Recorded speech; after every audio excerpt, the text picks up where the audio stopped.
Welcome to YouTuber मौसी की कहानियाँ। आज सुनेंगे Harry Potter and the chamber of secrets का आखिरी भाग। अध्याय 18 डॉबी का पुरस्कार। अभी तक की कहानी में हमने सुना था कि हैरी जब रहस्यमयी तहखाने के अंदर जाता है तो उसे वहाँ पर टॉम रिडल मिलता है जो बताता है कि वो एक याद है और खुद लॉर्ड वोल्डेमॉर्ट है। उसके बाद लॉर्ड वोल्डेमॉर्ट की उस याद को ख़त्म करके हैरी, जिनी और रॉन और साथ में गिल्डरॉय लॉकहार्ट को लेकर के ज्वाला यानी कि डंबलडोर के पक्षी फीनिक्स के साथ बाहर आता है। अब आगे की कहानी सुनते हैं। हैरी, रॉन, जिनी और लॉकहार्ट जब दरवाजे की चौखट पर खड़े थे तो एक पल के लिए अंदर खामोशी छा गई। वे गंदगी, कीचड़ और खून हैरी के मामले में से सने हुए थे। फिर एक चीख सुनाई दी। जिनी! चीखने वाली मिसेस वीजली थी जो अंगीठी के सामने बैठकर रो रही थी। वे उछलकर खड़ी हुई और उनके ठीक पीछे मिस्टर वीजली भी। दोनों ने लपक कर अपनी बेटी को गले से लगा लिया। बहरहाल हैरी उन्हें नहीं बल्कि उनके पीछे देख रहा था। मेंटल पीस के पास खड़े प्रोफेसर डंबलडोर मुस्कुरा रहे थे। पास ही प्रोफेसर मैगगोनागल भी खड़ी थी और वे अपनी छाती पर हाथ रखकर गहरी सांसें ले रही थी। ज्वाला हैरी के कान के पास से उड़ता हुआ गया और डंबलडोर के कंधे पर बैठ गया और फिर मिसेस वीजली ने हैरी और रॉन को भी कस कर गले लगा लिया। तुमने इसे बचा लिया, तुमने इसे बचा लिया, तुमने ये कैसे किया? प्रोफेसर मैगगोनागल धीमे से बोली। मुझे लगता है कि हम सब ये जानना चाहते हैं। मिसेस वीजली ने हैरी को छोड़ दिया। वो एक पल के लिए झिझका, फिर टेबल के पास तक गया और वहाँ बोलती टोपी, माणिक जड़ी तलवार और रिडल की डायरी रख दी। फिर उसने उन लोगों को सब कुछ बताना शुरू किया। वो लगभग 15 मिनट तक बोलता रहा और उत्सुक लोग खामोशी से उसकी बातें सुनते रहे। उसने उन्हें बताया कि किस तरह उसे अदृश्य आवाज़ें सुनाई देती थीं, किस तरह हरमायनी ने आखिरकार ये समझ लिया कि उसे जो आवाज़ें सुनाई दे रही थी वो पाइपों में घूम रहे काल दृष्टि की आवाज़ थी, किस तरह उसने और रॉन ने अंधेरे जंगल में मकड़ियों का पीछा किया जहां एरेगॉग ने उन्हें बताया कि काल दृष्टि का पिछला शिकार कहाँ मरा था, किस तरह से उसने अनुमान लगाया कि वो शिकार मायूस मीना ही रही होगी और रहस्यमय तहखाने का प्रवेश द्वार बाथरूम में ही होना चाहिए। जब वो रुका तो प्रोफेसर मैगगोनागल ने उसे प्रोत्साहित करते हुए कहा, बहुत बढ़िया, तो तुमने पता लगा लिया कि प्रवेश द्वार कहाँ था। साथ ही मैं ये भी कहना चाहूँगी कि ऐसा करते समय तुमने स्कूल के लगभग 100 नियम तोड़े होंगे, परंतु पॉटर, तुम सब लोग वहाँ से जिंदा कैसे निकल आए? अब तक बहुत ज़्यादा बोलने के कारण हैरी की आवाज़ भर्राने लगी थी। इसी भर्राई आवाज़ में उसने बताया कि ज्वाला सही समय पर आ गया था और बोलती टोपी ने उसे तलवार दे दी थी, परंतु तभी वो रुक गया। उसने जानबूझकर अब तक रिडल की डायरी या जिनी का जिक्र नहीं किया था। जिनी अपनी माँ के कंधे से सिर टिकाकर खड़ी थी और उसके गालों पर अब भी आंसू खामोशी से बहे जा रहे थे। हैरी ने दहशत से सोचा, कहीं ऐसा तो नहीं कि जिनी को स्कूल से निकाल दिया जाएगा। रिडल की डायरी अब काम नहीं करेगी। अब ये कैसे साबित किया जा सकता है कि डायरी ने ही जिनी को ये सब करने के लिए मजबूर किया था? हैरी ने मदद के लिए डंबलडोर की तरफ देखा जो हल्के से मुस्कुराए। उनके आधे चांद के आकार के चश्मे में आग की रोशनी चमक रही थी। डंबलडोर धीरे से बोले, मेरी सबसे ज़्यादा रुचि ये जानने में है कि लॉर्ड वोल्डेमॉर्ट ने जिनी को किस तरह अपने वश में कर लिया, जबकि मेरे सूत्रों के अनुसार वो इस समय अल्बानिया के जंगलों में छुपा हुआ है। हैरी को बहुत राहत मिली। उसे ज़बरदस्त राहत का एहसास हो रहा था। वो क्या? मिस्टर वीजली ने सदमे में कहा, तुम जानते हो कौन जिनी को वश में? परंतु जिनी वश में नहीं है। जिनी वश में नहीं थी, क्या सचमुच? हैरी ने जल्दी से डायरी उठाकर डंबलडोर को दिखाते हुए कहा, यह काम इस डायरी ने किया था। जब रिडल 16 साल का था तब उसने ये डायरी लिखी थी। डंबलडोर ने हैरी से डायरी ले ली और अपनी लंबी मुड़ी हुई नाक के नीचे रखकर उत्सुकता से उसके जले और गीले पन्ने देखे। बेहतरीन, वे धीमे से बोले, ये बात तो तय है, वो हॉगवर्ट्स का अब तक का शायद सबसे प्रतिभाशाली विद्यार्थी था। वे वीजली परिवार की ओर मुड़े, जो पूरी तरह हैरान दिख रहे थे। बहुत कम लोग जानते हैं कि लॉर्ड वोल्डेमॉर्ट का असली नाम टॉम रिडल था। 50 साल पहले मैंने खुद उसे हॉगवर्ट्स में पढ़ाया था। स्कूल से निकलने के बाद वो गायब हो गया, बहुत दूर दूर तक घूमा, गुप्त कलाओं में गहराई तक डूब गया, बुरे से बुरे जादूगर की सोहबत में रहा, इतने सारे खतरनाक जादुई रूप परिवर्तनों से गुजरा कि जब वो लॉर्ड वोल्डेमॉर्ट बनकर दोबारा सामने आया तो उसे पहचानना आसान नहीं था। शायद ही किसी ने लॉर्ड वोल्डेमॉर्ट को उस बुद्धिमान और आकर्षक लड़के के साथ जोड़कर देखा जो कभी यहाँ हेड बॉय था। परंतु जिनी, मिसेस वीजली बोली, हमारी जिनी का उससे क्या लेना देना था? जिनी ने सुबकते हुए कहा, उसकी डायरी, मैं उसमें लिखती रही थी और वो पूरे साल मुझे जवाब देता रहा। मिस्टर वीजली हक्के बक्के दिखते हुए बोले, जिनी, क्या मैंने तुम्हें कुछ नहीं सिखाया? मैंने तुमसे हमेशा क्या कहा था, कभी किसी सोचने वाली चीज़ पर विश्वास मत करना जिसके बारे में ये मालूम ना हो कि उसका मस्तिष्क कहाँ है। तुमने ये डायरी मुझे या अपनी माँ को क्यों नहीं दिखाई? इतनी संदिग्ध चीज़, स्पष्ट रूप से इसमें काला जादू भरा था। मैं नहीं जानती, जिनी सुबकने लगी। मुझे ये डायरी उन किताबों के भीतर मिली थी जो मम्मी ने मुझे दी थी। मुझे लगा कि किसी ने उसे वहाँ बस छोड़ दिया है और उसके बारे में भूल गया है। डंबलडोर सख्त लहजे में बोले, मिस वीजली को सीधे अस्पताल जाना चाहिए। ये उसके लिए बहुत यातना का दौर रहा है। उसे कोई सज़ा नहीं दी जाएगी। उससे बड़े और ज़्यादा समझदार जादूगर लॉर्ड वोल्डेमॉर्ट से धोखा खा चुके हैं। उन्होंने दरवाजे की तरफ कदम बढ़ाकर उसे खोला। बिस्तर पर आराम और शायद गर्म चॉकलेट का एक बड़ा धुआं निकलता मग। मैंने हमेशा पाया है कि इससे मेरी हालत सुधर जाती है। उन्होंने जिनी की तरफ दयालुता से मुस्कुराते हुए कहा, मैडम पॉम्फ्री तुम्हें इस समय भी जागती हुई मिलेंगी। वे बेजान लोगों को मंत्र कवच का काढ़ा पिला रही होंगी। मुझे लगता है काल दृष्टि के शिकार किसी भी पल होश में आ जाएंगे। रॉन ने खुश होते हुए कहा, तो हरमाइनी आज ठीक हो जाएगी।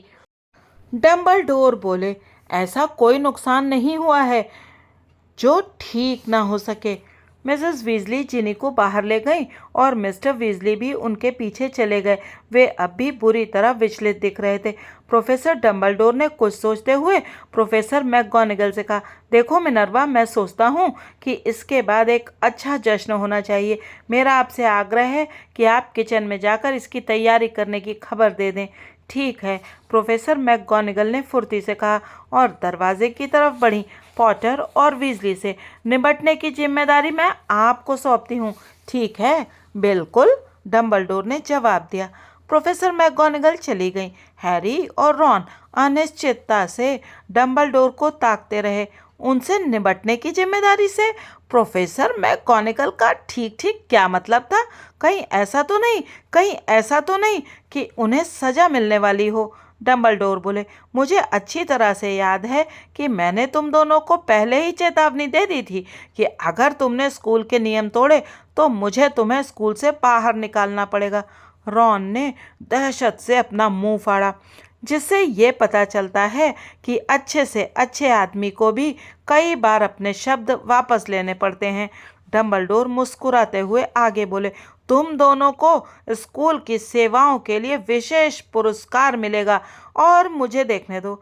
हाँ, मैं सोचता हूँ कि तुम दोनों को गरुड़ द्वार के लिए 200 पॉइंट भी मिलना चाहिए। रॉन का चेहरा लॉक हार्ट के वैलेंटाइन के फूलों की तरह चमकीला गुलाबी हो गया और उसने अपना मुंह दोबारा बंद कर लिया। डंबलडोर ने आगे कहा, परंतु हम में से कोई अब भी इस खतरनाक अभियान में अपनी भूमिका के बारे में बिल्कुल खामोश है। इतनी विनम्रता क्यों दिखा रहे हो गिल्डरॉय? हैरी चौंक गया। वो लॉकहार्ट के बारे में तो बिल्कुल ही भूल गया था। वो पलटा और उसने देखा लॉकहार्ट कमरे के एक कोने में खड़ा हुआ था और अभी बेवजह मुस्कुरा रहा था। जब डंबलडोर ने उसकी तरफ देखते हुए उसका नाम लिया तो लॉकहार्ट ने पीछे मुड़कर देखा कि वे किससे बोल रहे थे। प्रोफेसर डंबलडोर, रॉन ने तुरंत कहा। रहस्यमयी तहखाने में एक दुर्घटना घट गई थी। प्रोफेसर लॉकहार्ट, क्या मैं प्रोफेसर हूँ? लॉकहार्ट ने हल्के आश्चर्य से कहा। बहुत बढ़िया, मुझे तो लग रहा था मैं किसी लायक नहीं हूँ, रॉन ने डंबलडोर को शांतिपूर्वक बताते हुए कहा। लॉकहार्ट ने हम पर याददाश्त भुलाने का मंत्र पढ़ने की कोशिश की थी, परंतु छड़ी ने पलटकर उन्हीं पर मंत्र दे मारा। अच्छा, डंबलडोर ने कहा और अपना सिर हिलाया।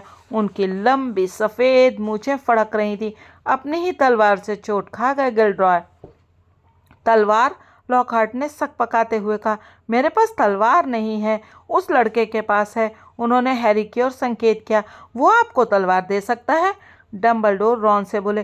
क्या तुम प्रोफेसर लॉकहार्ट को अस्पताल ले जा सकते हो? मैं हैरी से अकेले में कुछ बातें करना चाहता हूँ। लॉकहार्ट टहलते हुए बाहर चला गया। दरवाज़ा बंद करते समय रॉन ने डंबलडोर तथा हैरी की तरफ पलटकर अजीब नज़रों से देखा। डंबलडोर आग के पास वाली एक कुर्सी तक पहुंचे। फिर वे बोले, बैठ जाओ हैरी। और हैरी न जाने क्यों घबराहट महसूस करते हुए बैठ गया। हैरी, सबसे पहले तो मैं तुम्हें धन्यवाद देना चाहता हूँ, डंबलडोर ने कहा। उनकी आंखों में एक बार फिर चमक दिख रही थी। तुमने तहखाने में मेरे प्रति सच्ची वफादारी दिखाई होगी। इसके अलावा कोई दूसरी चीज़ ज्वाला को तुम तक नहीं पहुंचा सकती थी। उन्होंने ज्वाला को थपथपाया, जो अपने पंख फड़फड़ाते हुए उनके घुटने पर बैठ गया था। जब डंबलडोर ने उसे देखा तो हैरी अजीब ढंग से मुस्कुराया। तो तुम टॉम रिडल से मिल लिए? डंबलडोर ने सोचते हुए कहा। मैं कल्पना कर सकता हूँ कि तुमसे मिलने में उसकी सबसे ज़्यादा रुचि रही होगी। हैरी को जो बात सबसे ज़्यादा परेशान कर रही थी, अचानक वो उसके मुंह से धड़धड़ाती हुई निकल गई। प्रोफेसर डंबलडोर, रिडल ने कहा था कि मैं उसकी तरह हूँ। उसने कहा था हमारे बीच अजीब सी समानताएं हैं। उसने ऐसा कहा? डंबलडोर ने अपनी मोटी सफ़ेद भौं के नीचे से हैरी की तरफ विचार पूर्वक देखते हुए कहा। और तुम्हें क्या लगता है हैरी? मुझे नहीं लगता कि मैं उसकी तरह हूँ, हैरी ने अपनी उम्मीद से ज़्यादा तेज आवाज़ में बोलते हुए कहा। मेरा मतलब है मैं तो गरुड़ द्वार में हूँ। मैं तो परंतु वो खामोश हो गया। उसके मन में छुपी शंका दोबारा उभरने लगी। उसने एक पल बाद दोबारा बोलना शुरू किया। प्रोफेसर, बोलती टोपी ने मुझसे कहा था कि अगर मैं नाग शक्ति में होता तो बेहतर होता। कुछ समय के लिए सब लोग यही मानने लगे थे कि मैं ही नाग शक्ति का वारिस हूँ, क्योंकि मैं सर्प भाषा बोल सकता हूँ। तुम सर्प भाषा इसलिए बोल सकते हो हैरी, डंबलडोर ने शांति से कहा, क्योंकि लॉर्ड वोल्डेमॉर्ट, जो नागेश नाग शक्ति का आखिरी बचा हुआ वारिस है, सर्प भाषा बोल सकता है। अगर मैं गलत नहीं हूँ तो जिस रात को उसने तुम्हें यह निशान दिया था, उसी रात को उसने तुम्हें अपनी कुछ शक्तियाँ भी दे दी थीं। हालांकि मुझे पूरा यकीन है कि तुम्हें शक्तियाँ देने का उसका कोई इरादा नहीं था। हैरी ने भौचक्के के होते हुए पूछा। वोल्डेमॉर्ट ने मुझे अपनी कुछ शक्तियाँ दे दी थी? निश्चित रूप से ऐसा ही लगता है, हैरी ने डंबलडोर की तरफ हताशा से देखते हुए कहा। तब तो मुझे नाग शक्ति में होना चाहिए। बोलती टोपी को मुझ में नाग शक्ति की शक्तियाँ दिख गई होंगी और उसने इसके बावजूद तुम्हें गरुड़ द्वार में रख दिया, डंबलडोर ने शांति से कहा। मेरी बात ध्यान से सुनो हैरी, तुम में ऐसे कई गुण हैं जिन्हें नागेश नाग शक्ति अपने चुने हुए विद्यार्थियों में सबसे ज़्यादा पसंद करता था। उसकी खुद की बहुत दुर्लभ क्षमता, यानी कि सर्प भाषा, चतुराई, संकल्प, कुछ हद तक नियम तोड़ने की आदत भी। उन्होंने आगे कहा। उनकी मूंछ एक बार फिर फड़कने लगी थी। परंतु इसके बाद भी बोलती टोपी ने तुम्हें गरुड़ द्वार में रखा। तुम जानते हो ऐसा क्यों हुआ हैरी? सोचो, हैरी ने हारे हुए अंदाज में कहा। उसने मुझे गरुड़ द्वार में सिर्फ इसलिए रखा क्योंकि मैंने उससे अनुरोध किया था कि वो मुझे नाग शक्ति में ना भेजे। बिल्कुल ठीक। डंबलडोर का चेहरा खुशी से एक बार फिर चमकने लगा था। इसी वजह से तुम टॉम रिडल से बहुत अलग हो। हम क्या हैं? ये हमारी योग्यताओं से नहीं बल्कि हमारे फैसलों से जाहिर होता है। परंतु हैरी अब भी अपनी कुर्सी पर स्तब्ध और स्थिर बैठा रहा। ओह, और हैरी, अगर तुम्हें इस बात का सबूत चाहिए कि तुम्हारी असली जगह गरुड़ द्वार है तो मैं ये सुझाव देता हूँ कि तुम इसे जरा गौर से देखो। डंबलडोर प्रोफेसर मैकगोनागल की टेबल तक पहुंचे। उस पर से उन्होंने खून से सनी चांदी की तलवार उठाई और हैरी को दे दी। हैरी ने उसे धीमे से पलटकर देखा। आग की रोशनी में बड़े बड़े माणिक चमक रहे थे और फिर उसने मूठ के ठीक नीचे लिखा नाम देखा, गौरव गरुड़ द्वार। डंबलडोर ने समझाते हुए कहा, हैरी, सिर्फ एक सच्चा गरुड़ द्वार वाला ही इस तलवार को टोपी में से निकाल सकता था। 1 मिनट तक दोनों चुप रहे। फिर डंबलडोर ने प्रोफेसर मैकगोनागल की टेबल का एक ड्रॉर बाहर खींचकर उसमें से एक कलम और स्याही की बोतल निकाली।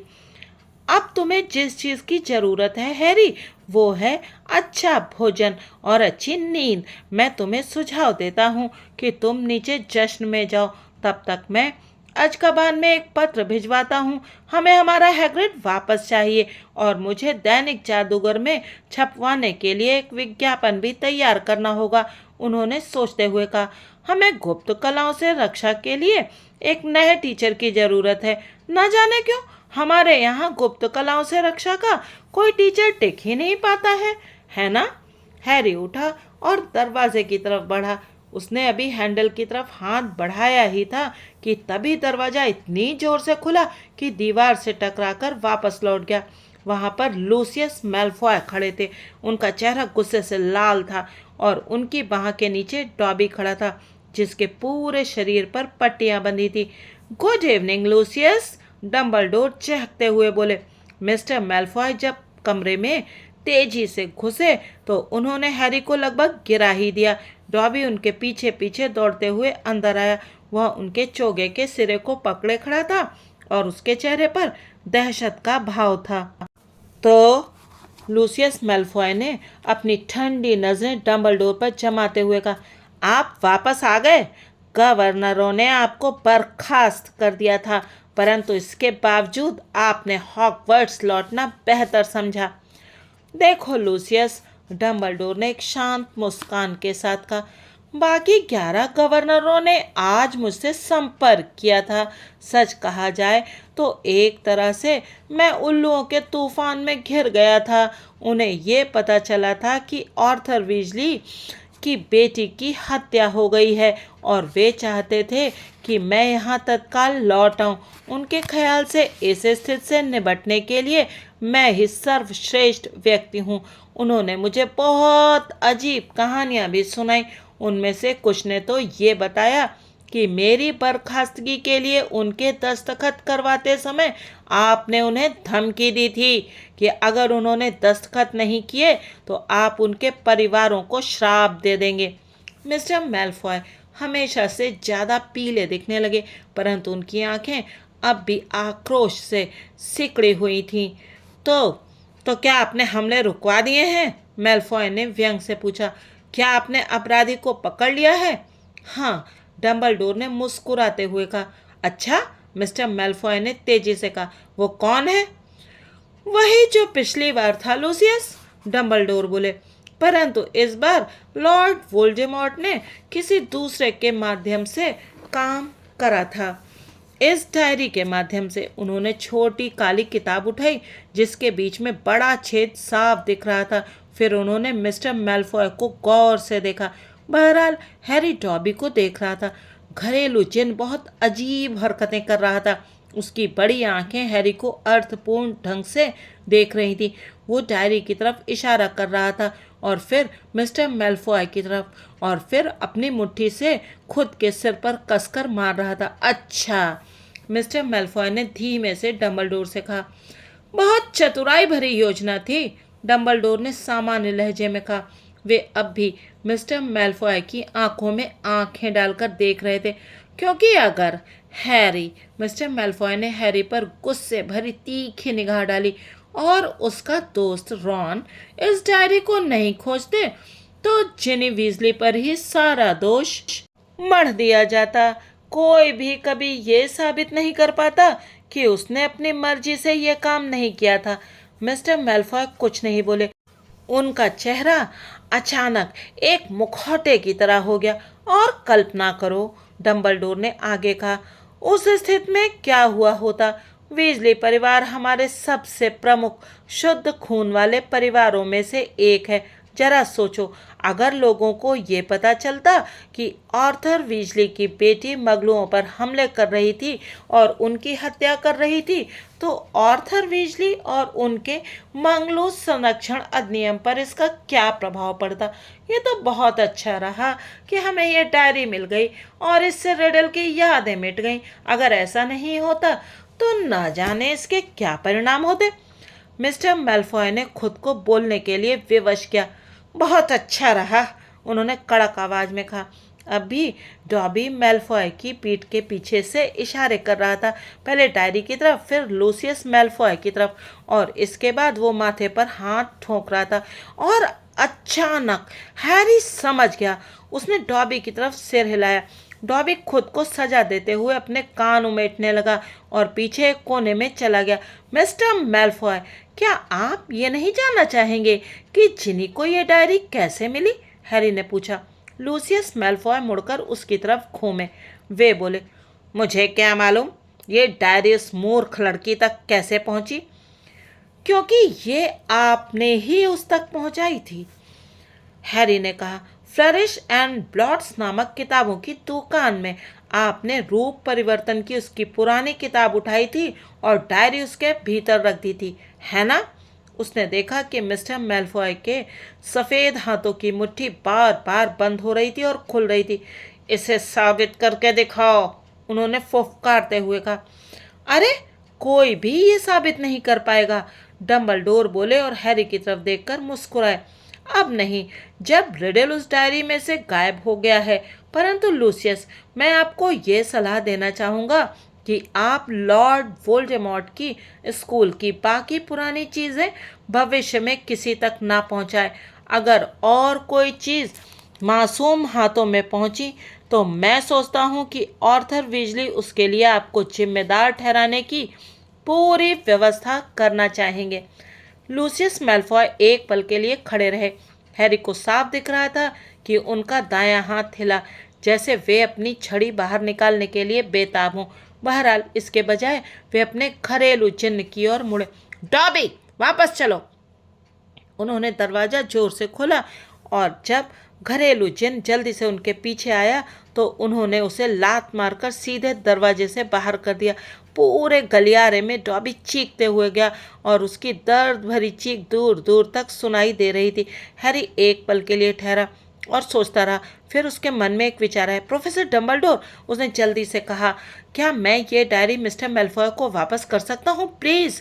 क्यों नहीं हैरी, डंबलडोर ने शांति से कहा, परंतु जल्दी, याद रखना तुम्हें जश्न में भी जाना है। हैरी ने डायरी उठाई और ऑफिस से बाहर दौड़ लगा दी।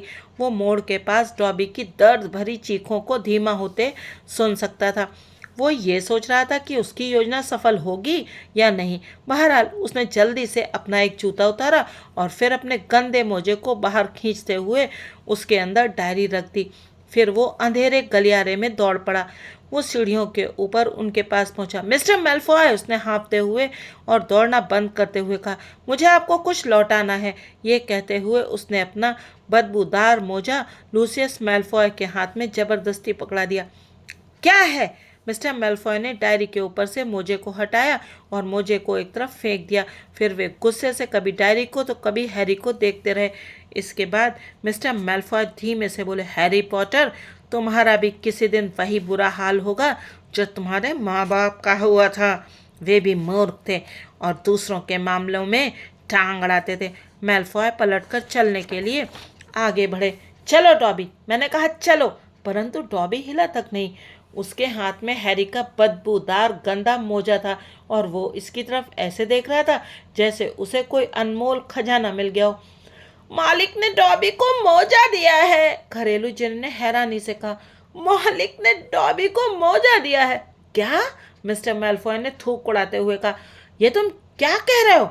डॉबी को एक मोजा मिल गया, डॉबी ने अविश्वास से कहा। मालिक ने इसे फेंका और डॉबी ने इसे पकड़ लिया और डॉबी अब आजाद है। लूसियस मेलफॉय अपनी जगह पर जमे रह गए और घरेलू जिन्न को घूरते रहे।